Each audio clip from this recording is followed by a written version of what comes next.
बिस्मिल्लाहिर्रहमानिर्रहीम। अस्सलाम वालेकुम। आप देख रहे हैं पप्पन्स किचन और मैं हूं अली अहमद। व्यूअर्स, क्या हाल चाल हैं आपके? मैं उम्मीद करता हूं कि आप बिल्कुल खैरियत से होंगे और मेरी अल्लाह ताला से ये दुआ है कि आप जहां भी रहें हमेशा खुश रहें, शाद रहें और आबाद रहें। आप सबकी दुआओं से और अल्लाह ताला के करम से मैं भी बिल्कुल ठीक हूँ। पप्पन्स किचन में इंशाल्लाह आज हम इफ्तारी के लिए ड्रिंक बनाएंगे, यानी आज हम बनाएंगे लीमू का शरबत, जो बहुत ही मज़ेदार बनता है और इफ्तारी में बहुत ही फ़रहत बख्शता है। लीमू का शरबत बनाने के लिए मैंने एक बाउल ले लिया है। इस बाउल में सबसे पहले शामिल करेंगे 1 गिलास नीम गर्म पानी। नीम गर्म पानी इसलिए ताकि इसमें चीनी आसानी से हल हो सके। चीनी हस्बे ज़ायक़ा इसमें शामिल करेंगे। मैं 1 जग शरबत बनाऊंगा तो उस हिसाब से मैं इसमें चीनी शामिल करूंगा। आप अपने जायके के हिसाब से कम या ज़्यादा इसमें चीनी शामिल कर सकते हैं। बिस्मिल्लाहिर्रहमानिर्रहीम। अब चीनी को अच्छे तरीके से हल करेंगे।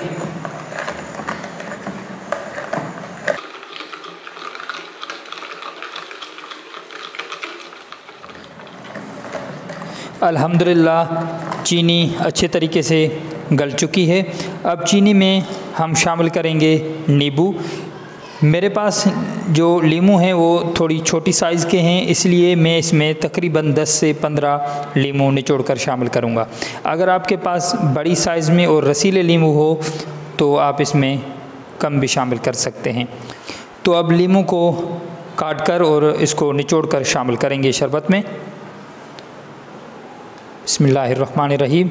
इस तरह 1 लीमू को 2 हिस्सों में काटेंगे।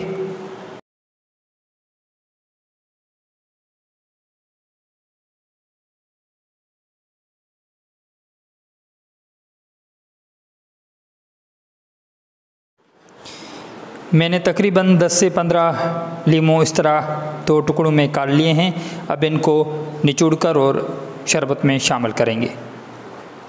इस तरीके से इस मशीन में रखेंगे और इस तरह इसी तरीके से सारे नींबू निचोड़कर शरबत में शामिल करेंगे।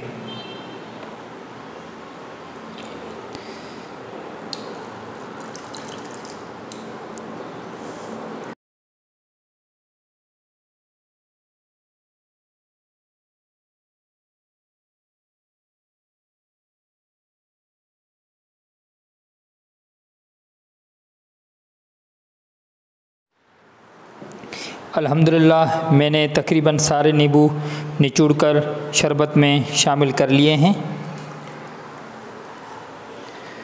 अब इसमें शामिल करूँगा 1 चुटकी से थोड़ा ज़्यादा काला नमक।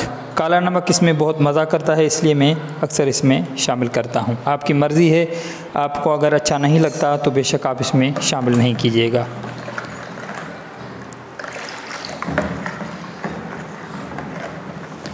अब इसमें शामिल करेंगे पानी, और पानी मेरे पास बिल्कुल ठंडा बर्फ़ वाला है।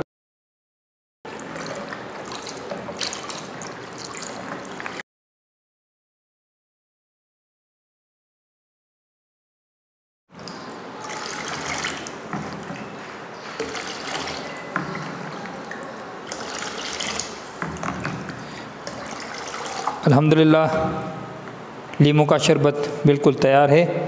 अब इसको गिलास में निकालेंगे।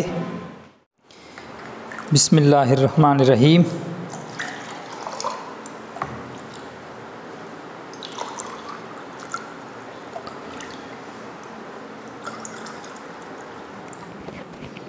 अल्हम्दुलिल्लाह पप्पन्स किचन में आज मैंने बनाया है इफ्तारी के लिए लीमू का शरबत, और आप भी ज़रूर बनाएं और अपनी इफ्तारी में इसको एंजॉय करें और अपनी दुआओं में हमें ज़रूर याद रखें। मिलते हैं किसी और वीडियो में किसी नई रेसिपी के साथ।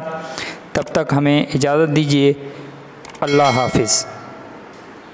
Thanks for watching.